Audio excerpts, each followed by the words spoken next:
José Manuel Barroso, bonjour. Bonjour. Vous avez présidé aux destinées de la Commission européenne pendant presque 10 ans. Vous êtes vraiment aux premières loges pour parler de la crise des migrants, le rôle de l'Allemagne, les rapports avec la Suisse qui ont tellement compté. Un mot sur la crise des migrants d'abord, elle occupe l'actualité. Ces barrières qu'on discute ou qu'on met en place en Slovénie, en Autriche, ailleurs, ça vous choque? Beaucoup. L'Union européenne, un de ses objectifs, c'est pas de frontières intérieures. Ouais. C'est dans le traité, c'est un des principes fondateurs. Donc, avoir des frontières à l'intérieur de l'Union européenne, ça va contre la logique même de l'Union européenne. C'est pas simplement la question de Schengen, c'est l'idée même du mur. C'est l'esprit de barrière. l'Europe qui est trahi. Il est en cause. À mon avis, on va réussir. Vous savez, j'ai beaucoup de confiance malgré toutes les difficultés en Europe. Mais effectivement, c'est une menace et nous devons être attentifs. À mon avis, d'ailleurs, ça, c'est la plus grande difficulté que nous avons depuis longtemps en Europe. C'est le plus grand défi que nous avons pour l'intégration européenne. Le retour de la frontière, de la notion de frontière, on le sent un peu partout, c'est en cours. Non, c'est pas simplement en Europe. Hein? Le candidat qui jusqu'à présent allait en tête des élections, des sondages pour les élections américaines, a fait des propos absolument xénophobes par rapport, par exemple, aux Mexicains. Donc aujourd'hui, peut-être à cause de la mondialisation, il y a beaucoup d'angoisse, beaucoup d'anxiété, et nous voyons un peu partout le discours xénophobe qui est en train de réapparaître. Mais en Europe, c'est spécialement grave parce que le projet d'intégration européenne, c'est précisément le projet de créer un espace commun qui peut dépasser les frontières traditionnelles, en respectant bien sûr l'identité de chaque pays, mais en n'ayant pas besoin de ces frontières dépassées. José-Manuel Barroso, vu des Suisses, vous, la Commission européenne, vous nous avez tapé un peu sur la tête quand il y a eu le vote du 9 février sur les contingents, la mise en cause de la libre circulation. On se dit maintenant, l'Europe est en train d'accepter et même de faire parfois ce que vous nous reprochiez, c'est-à-dire quand même les accords de Schengen sont un peu mis en cause. Vous entendez ça? Je comprends ce que vous voulez dire, mais je ne suis pas tout à fait d'accord. C'est-à-dire, premièrement, la Suisse, enfin, vous savez quelle est ma position, et la position qui était celle de la Commission. Nous voulons, bien sûr, des rapports plus étroits possibles avec les Suisses, mais dans une base de réciprocité. C'est aussi simple que ça. Si les Suisses peuvent venir dans l'Union européenne sans restriction, nous pensons que les Européens aussi peuvent venir en Suisse. C'est une question de réciprocité. Pardon, on reparlera de la question de la Suisse, mais vraiment sur la crise des migrants et le fait que dans une sorte d'affolement, l'Europe est en train de faire des choses étranges par rapport à Schengen. Non, c'est pas l'Europe en tant qu'Europe, l'Union européenne en tant pays d'Europe. Sont certains gouvernements d'Europe, certains politiciens d'Europe. En même temps, vous avez vu la position très courageuse de Angela Merkel, de la chancelière allemande. Donc, ce qu'il y a, c'est certains pays en Europe qui ont d'autres expériences et certains milieux politiques. Mais l'Union européenne en tant que telle, et la Commission notamment, garde sa position vraiment, dont je suis fier, la position européenne. Vous dites politique courageuse de Mme Merkel. Elle est un modèle, d'après vous, elle reste un modèle? À mon avis, oui. Elle a montré un grand courage, une vision d'ailleurs. Elle prend une position qui est généreuse, humanitaire, mais en même temps, c'est dans l'intérêt de l'Allemagne. Écoutez, soit l'Allemagne emporte du travail, soit elle exporte les entreprises. C'est ça, l'Allemagne a besoin de plus de travail. D'ailleurs, l'Europe en démographique, général. Elle a un manque démographique. Mais en Europe aussi, en général. Nous avons un problème. Nous avons ce que j'ai déjà appelé l'hiver démographique de l'Europe. Et donc, nous avons besoin de plus de travailleurs. Et nous avons besoin de gens jeunes, d'ailleurs, pour payer après les pensions, les retraites de la sécurité sociale. Bon, Angela Merkel a pris une position très courageuse parce qu'elle a beaucoup de résistance à l'intérieur de son pays, et de son propre parti et de ses alliés les plus proches, mais en même temps, elle a le soutien des gens les plus généreux et plus visionnaires, mais aussi des intérêts de l'économie allemande qui veulent vraiment continuer à soutenir la croissance de l'industrie allemande. Je vous entendais dire qu'il y a une forme d'habileté allemande, de pragmatisme. Il y a une forme de sélection. Ils veulent les migrants les plus qualifiés, syriens, éduqués, etc. Ils renvoient un peu les autres. C'est ce qui est en train de se passer. Apparemment, ils sont en train de faire ça, bien sûr, parce qu'ils ont pris l'initiative.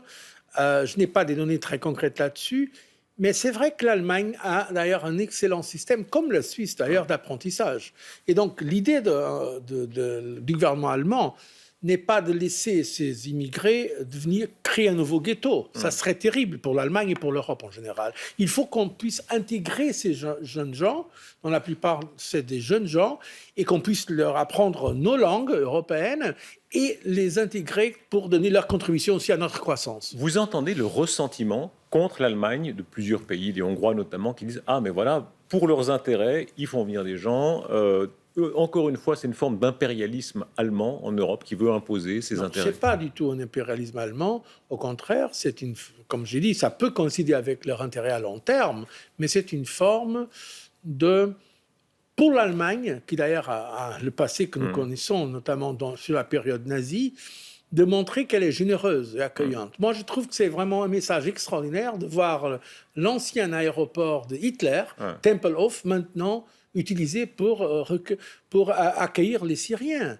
C'est un grand exemple que l'Allemagne donne au monde, et c'est aussi un peu l'Allemagne qui est encore en train de résoudre certaines blessures de son histoire, qui a fait une autocritique comme je crois aucun autre pays n'a fait. En fait, je suis un peu déçu de la position hongroise, je dois dire, car il ne faut pas oublier en 1956, quand l'Union soviétique a envahi la Hongrie, il y avait eu, je crois, plus de 160 000 réfugiés qui sont allés partout en Europe, même dans mon pays qui n'était pas une démocratie à l'époque. Le régime, d'ailleurs, de l'époque, a utilisé l'accueil aux réfugiés hongrois pour montrer à quel point le système communiste était mauvais. Voilà. En Europe, nous avons toujours eu des exilés, toujours eu des réfugiés. Et je crois qu'il y a certains hommes politiques qui pensent que le monde n'existait pas avant qu'il ne soit né. Donc il faut... Aujourd'hui, c'est la difficulté de la Syrie, mais demain peut être d'autres pays aussi. Vous avez été au cœur du pouvoir européen pendant 10 ans. Vous êtes l'homme que Mme Merkel appelait, que Sarkozy puis Hollande appelait, et les Anglais, etc. Et vous trouviez au cœur de toutes ces influences-là. Les Allemands, on les accuse si souvent de forme de domination vis-à-vis de la Grèce, etc. Ce n'est pas votre expérience. Vous avez toujours l'expérience qui jouait le jeu européen. Je ne suis pas d'accord pour une raison. Je ne critique pas l'Allemagne pour être présente. Et Mme Merkel qui suit avec une grande attention toutes les affaires européennes. Je critique ceux qui ne sont pas présents assez. L'Union européenne, c'est l'entreprise commune de tous les pays qui en font partie. C'est vrai que l'Allemagne, aujourd'hui, a plus d'influence qu'elle n'avait avant, surtout parce que les autres ne sont pas aussi présents. Et ça, c'est dommage. Mais je ne vois pas dans la position allemande une volonté d'hégémonie. Au contraire, je crois qu'ils sont absolument conscients, comme ils ont lié leur destin au destin européen, qu'il faut une Europe avec certains équilibres. Vous avez eu plus de problèmes avec les Français, par exemple. La France, c'est un pays essentiel en Europe. J'ai l'habitude de dire d'ailleurs que c'est le seul pays qui est en même temps le Nord et le Sud, ce qui est très important. Regardez, l'Allemagne, on dit c'est le Nord, l'Italie, c'est le Sud. Mais la France, en vérité, c'est un pays du Nord qui est dans un tandem parfois avec l'Allemagne, mais c'est aussi un pays avec une dimension méditerranéenne. Donc, la France est le pays le plus incontournable de l'Europe, et un pays qui a des ressources extraordinaires, intellectuelles, culturelles, tout. Mais elle a manque de confiance aujourd'hui en elle-même. Et ça crée un certain déséquilibre, notamment à cause du manque de performance de son économie par rapport à l'Allemagne, par exemple. Donc, j'espère que la France va remplir son rôle qui est essentiel pour une Europe et pour un certain équilibre européen. Il y avait une sorte de marque de fabrique Barroso. Ceux qui ne vous aimaient pas disaient deux choses, ultralibéral et atlantiste. C'était les deux choses qui revenaient toujours dans les portraits. Vous avez toujours démenti, mais le rapport avec les États-Unis, quand on a été 10 ans patron de l'Europe, est-ce que l'impérialisme américain, comme il y en a d'autres, on le ressent? Écoutez, moi je crois que c'est très important pour l'Europe de continuer avec un rapport spécial avec les États-Unis, surtout en termes de défense, l'OTAN. C'est très important pour les pays européens. Si vous demandez aux Polonais, aux pays baltes, ils vous diront que pour eux, c'est une question existentielle. Les écoutes américaines, ça a changé votre vision du monde? Je veux dire, le fait que vous avez été écouté par eux. Bien sûr que nous n'aimons pas ça. Maintenant, je suis professeur aussi à Princeton et à Genève d'ailleurs, aux États-Unis. Et il y a des choses dans la société américaine que je n'aime pas du tout. Et le plus je suis aux États-Unis, le plus je me sens européen, ça je peux vous garantir. Je défends le modèle européen. Ceci dit, je crois que les États-Unis sont une grande démocratie, sont encore aujourd'hui la première puissance au monde en termes, disons, de défense, en termes militaires, aussi en termes technologiques. Donc c'est dans notre intérêt d'approfondir notre rapport avec les États-Unis. Vous avez vécu 10 ans vraiment au cœur des affaires mondiales. Le retour de la guerre froide aujourd'hui, vous le sentez? Je le sens et je le regrette. Et effectivement, je crois que c'est un de nos échecs, mais qui n'est pas vraiment notre faute. Nous avons essayé d'établir avec la Russie un rapport constructif. Vraiment, nous étions sincères. L'Europe n'a aucun intérêt à avoir un conflit avec la Russie. C'est notre voisin, il sera là toujours. C'est un marché aussi important, même pas aussi important que d'autres, comme les Américains, comme les Chinois, mais quand même un marché important. Mais malheureusement, à cause de la question de l'Ukraine, la Russie a décidé de suivre une voie que nous ne pouvons pas accepter, non seulement à cause du problème en soi, mais en cause du précédent que cela ouvre. Si on accepte un pays, commence à faire l'annexation d'autres parties de l'Europe avec des arguments les plus différents, linguistiques, culturels ou autres, alors là, où va l'Europe? Donc, c'est pour l'Europe une position de principe, et j'espère que l'Europe maintienne cette position de principe en même temps qu'elle garde contact et le dialogue avec la Russie. José Manuel Barroso, l'Europe et la Suisse, on va reparler tout à l'heure de l'aspect plus personnel, c'est un pays que vous connaissez, mais enfin vous avez été un peu face à la Suisse dans toute l'affaire du vote du 9 février. On va rappeler quelques images qui rappellent ça. Vous rencontriez Madame Widmer-Schlumpf, qui est la ministre d'ailleurs qui va partir à la fin de cette législature, mais enfin c'est elle qui représentait la Suisse parmi d'autres. Le moment où vous avez appris le vote des Suisses, vous vous en souvenez encore? Oui, nous étions déçus. Mais je connais relativement bien la Suisse. J'étais partout en Suisse, dans tous les cantons. Je crois qu'il n'y a pas beaucoup de Suisses qui étaient dans tous les cantons. Moi, j'étais dans tous les cantons parce que j'étais boursier de la Confédération suisse. Et j'ai pensé que c'était important de connaître le pays qui m'accueillait. J'ai vécu 6 ans. Alors là, j'ai dû exprimer la position de l'Union européenne dans son ensemble. Ce n'était pas l'opinion personnelle de José Manuel Barroso, c'est la position. Beaucoup de position. Suisses vous ont détesté à ce moment-là. Bon, mais écoutez, mais dans la politique, on ne peut pas être aimé tout le temps de tout le monde, sinon on ne fait pas son devoir. J'ai dû rendre publique la position de l'Union européenne.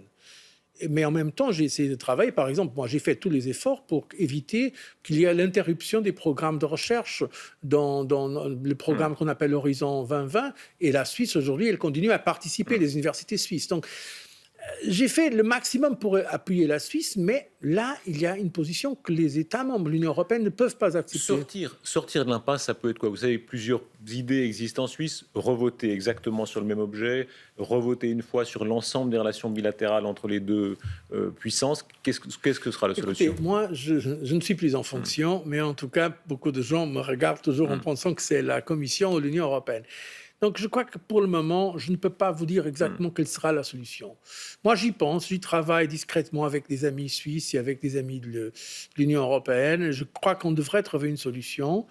Mais ce n'est pas évident, parce que c'est vraiment très compliqué, non seulement sur le plan politique, mais même sur le plan juridique. Ça pose des questions techniques importantes, mais j'espère qu'on va trouver une solution. À très long terme, quand on voit la carte de l'Europe avec la Suisse qui est toujours isolée, elle l'a été historiquement, un jour on sera dans l'Europe d'après vous? Bon, franchement, ça, c'est... votre sentiment Moi, est en 2050 je ne sais pas, franchement. Et je ne crois pas que ce soit un problème pour Bah, l'Europe que la quand Suisse... même, c'est une grande question pour les Suisses, quoi. Non, c'est un problème que nous respectons surtout... la démocratie. Enfin, nous ne sommes pas l'Union soviétique, on parlait tout à l'heure. Là, les pays étaient forcés d'être là dans un empire, avec un diktat. Non, les pays sont membres de l'Union et ils peuvent quitter aussi, c'est dans le traité. Donc le fait qu'il y ait un pays, même au cœur de l'Europe, qui ne veut pas être membre, ça montre au contraire à tout le monde que nous respectons cette volonté. Vous comprenez cette logique suisse, on dit subsidiarité, vraiment cette espèce d'antipathie contre tout ce qui est trop vertical, tout ce qui est trop hiérarchique, vraiment décentralisé à l'extrême. Il y a quelque chose là qui fait obstacle? Je crois qu'il y a d'autres raisons plus profondes, mais je comprends l'esprit suisse, je le connais. En même temps, la Suisse, n'étant pas membre de l'Union européenne, elle en bénéficie. Elle fait partie du plus grand marché au monde qu'est l'Union européenne. Donc, c'est possible à un pays d'en bénéficier sans être membre. Mais s'il n'y avait pas d'Union européenne, alors nous aurions alors des problèmes beaucoup plus graves. Ça, je peux vous dire.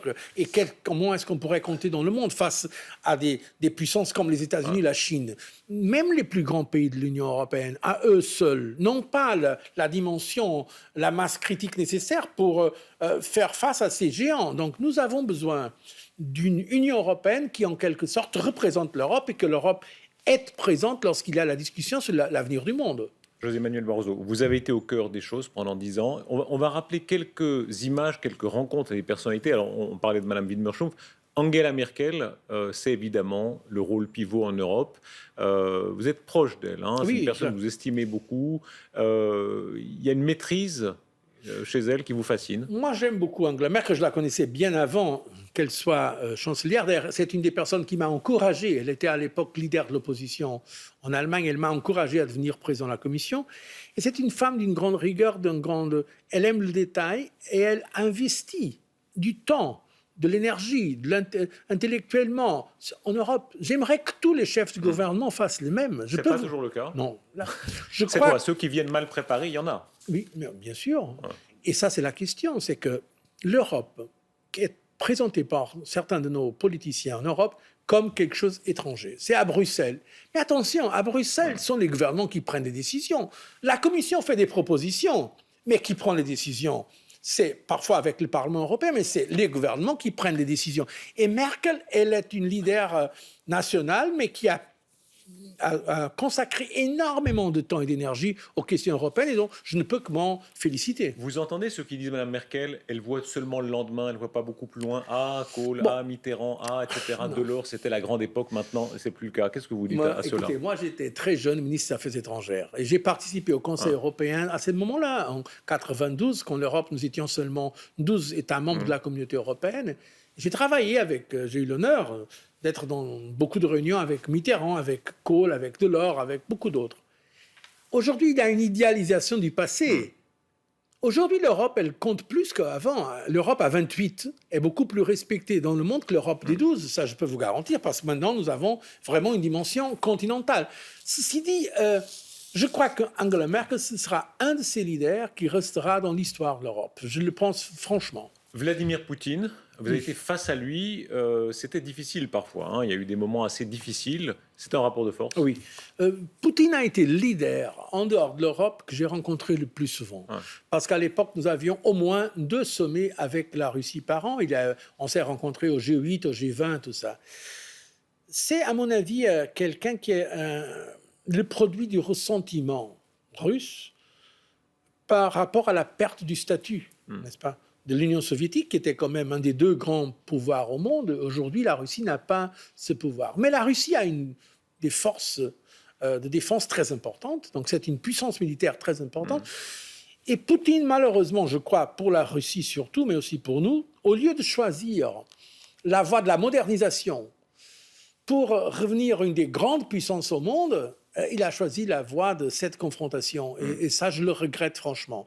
Parce que pour moi, la Russie, malgré tout, c'est aussi une partie de la civilisation européenne. C'est un pays, un peuple remarquable, qui ont démontré au long de l'histoire un courage extraordinaire. Mais je crois qu'ils sont, encore une fois, en train de perdre l'opportunité de la modernisation, et c'est dommage. Sarkozy, vous l'avez beaucoup pratiqué. Il y a eu des confrontations, hein. Il y a un livre qui vient de sortir, M. Berlusconi a fait ses mémoires, il s'appelle My Way. Alors, c'est plein d'anecdotes plus ou moins vérifiables, mais il dit Sarkozy terrifiait les gens, hein, terrifiait beaucoup de gens. Vous l'avez vécu, ça? Ah oui, bon, à moi, il ne m'a pas terrifié, parce que normalement, je n'ai pas peur des gens, j'en ai assez d'expérience. Vous savez, quand on a vécu une révolution, c'est pas un Conseil européen qui nous terrifie. Bon, ceci dit, c'est vrai que Nicolas Sarkozy, qui est un animal politique formidable, qui a une énergie personnelle extraordinaire, parfois utilisait, disons, trop d'énergie pour pousser les autres. Ça, c'est vrai. C'est une force de la nature politiquement très importante, qui a aussi des grandes qualités de volontarisme, d'initiative, mais parfois il faisait ce qu'on appelle du bullying politique. Ça, je dois le dire, et certains gouvernements, certains chefs de gouvernement l'ont reconnu. Quelques images qu'on peut rappeler avec François Hollande, avec Barack Obama, la photo de famille, une des photos de famille, il y en a eu tellement où vous étiez avec tous les puissants du monde. Je crois que c'était, on va la voir tout à l'heure, je crois que c'était à un G8 en Irlande. Le Portugal, hein, quand on est issu d'un petit pays et qu'on se retrouve là avec toutes les puissances, il y a une fierté personnelle. Vous me disiez dans les rues de Genève, hein, quand les Portugais vous regardent, ils disent ah c'est le nôtre, quoi. Le Portugal, enfin, moi je suis un patriote, parce qu'il n'y a pas de contradiction entre aimer son pays, aimer l'Europe, et aimer même, disons, avoir une vision cosmopolite du monde. Le Portugal, c'est un petit pays, mais un pays avec une longue histoire. qui connaît beaucoup de choses, qui était en Afrique, qui était en Amérique latine, en Inde, en Indonésie, tout ça. Et donc, je me sens bien comme Portugais dans ces domaines, dans ces occasions. Et je crois que nous avons, moi-même, que j'ai donné une certaine contribution, parce que le Portugal, comme il n'est pas une grande puissance, comme son agenda, disons, national n'est pas trop intéressé, il est bon, le Portugal, comme d'ailleurs la Suisse dans un autre aspect domaine, pour faire des consensus. Vous savez, si on laisse les choses aux trop grandes puissances, le monde ne va pas très bien. Il nous faut des moyennes puissances et parfois même des petites puissances pour avoir un équilibre global. Vous venez d'une région du Portugal, le Nord, hein, Oui. qui ressemble aussi à la Galice espagnole, Oui. qui a quelques rapports avec les Suisses, hein, le côté très terrien, très pragmatique. Oui, je crois. Je crois que les petits ou moyens pays comme les nôtres ont le sens de l'équilibre, le sens de la proportion. Je crois qu'il faut, je l'ai dit une fois à certains dirigeants, il faut ne croiser pas la ligne qui sépare la auto-estime ou la auto-confiance de l'arrogance. Je n'aime pas l'arrogance. Et donc, c'est pourquoi c'est très important que nos pays, grands ou petits, moyens, dimensions, soient présents et affirment leur position dans les enceintes. Dans ce cas-là, mon pays dans l'Union européenne, la Suisse dans beaucoup d'autres domaines, parce que la Suisse est aussi très importante d'un point de vue diplomatique, et économique et financier. Et voilà, et j'espère que le monde soit plus équilibré comme ça, et plus juste. Vous avez dit tout à l'heure, quand on a vécu une révolution, Oui. on n'a plus grand-chose qui vous impressionne. Vous avez été au cœur de la révolution au Portugal. C'était une vraie révolution, hein, avec des risques, avec des rapports de force extrêmement violents, un ancien pouvoir fascisant, on peut dire ça comme ça. Oui. Et puis, vous avez été maoïste. Donc, c'était l'extrême gauche anticommuniste au sens anti-soviétique. À l'époque, avant la révolution au Portugal, dans la faculté de droit de Lisbonne, il y avait seulement 2 mouvements qui s'opposaient activement à la dictature, qui était une dictature d'extrême droite, qui a duré 48 ans. C'était les communistes, disons, pro-soviétiques, et notre parti, un petit parti qui était lié aux maoïstes. Et moi, j'étais président de l'association des étudiants à cette époque-là, et j'en suis particulièrement fier, parce que là, on vit la politique avec une intensité, une énergie, que parfois, je crois que nos démocraties devraient avoir un peu plus d'énergie, vous voyez. Le risque de vie, de mort, le risque d'être arrêté, vous l'avez vécu. Hein. Les communistes pro-soviétiques ont voulu vous arrêter. Oui, j'ai été arrêté, mais j'ai réussi à m'échapper. Comment ça s'est passé? Ils m'ont pris, parce ils ont fait un mandat de capture contre les militants de mon parti, et ils m'ont pris comme ça, dans une sorte de rafle. Mon frère, par exemple, était en prison, d'autres gens. Mais moi, j'ai sauté du Jeep, c'était une Jeep de la voiture de la police militaire, et je leur ai dit, écoutez, vous n'allez pas tirer quelqu'un qui vous tourne le dos. Alors, ils ne m'ont pas tiré, donc j'ai échappé. Il y avait beaucoup d'histoires comme ça. À cette époque-là, je peux vous dire, le Portugal, c'était vraiment quelque chose d'inimaginable. Nous étions dans une révolution et contre-révolution permanente. Qu'est-ce que vous avez gardé de ça? Parce que vous êtes devenu un super notable européen, de centre-droit, disons. Quand on a été maoïste, on garde quelque chose? Écoutez, je garde toujours le même idéalisme, c'est-à-dire un monde plus juste, mais maintenant pas avec les extrêmes, mais avec les modérés. Je me considère un réformateur du centre droit, si vous voulez. Mais je crois que l'idéalisme, c'est-à-dire, je dis parfois, un de mes motos, c'est ne jamais perdre l'enthousiasme, même quand vous perdez les illusions. Il y a des illusions que j'ai perdues, mais je garde mon enthousiasme. 36 ans après, vous étiez arrivé à Genève, un professeur genevois, Dušan Sidžanský, a beaucoup compté dans votre carrière. Vous étiez à la cité universitaire. Aujourd'hui, vous enseignez à Genève, notamment aux études internationales. Vous êtes retourné dans cette cité, c'est extraordinaire. Non, le plus intéressant, c'est que je suis venu ici il y a 36 ans à la résidence universitaire à Avenue de Miremont, à Genève. Et maintenant, hier même, je suis entré dans la résidence universitaire de l'Institut d'études internationales. Je peux vous dire, c'est une résidence magnifique, avec une vue que même les hôtels de luxe n'ont pas.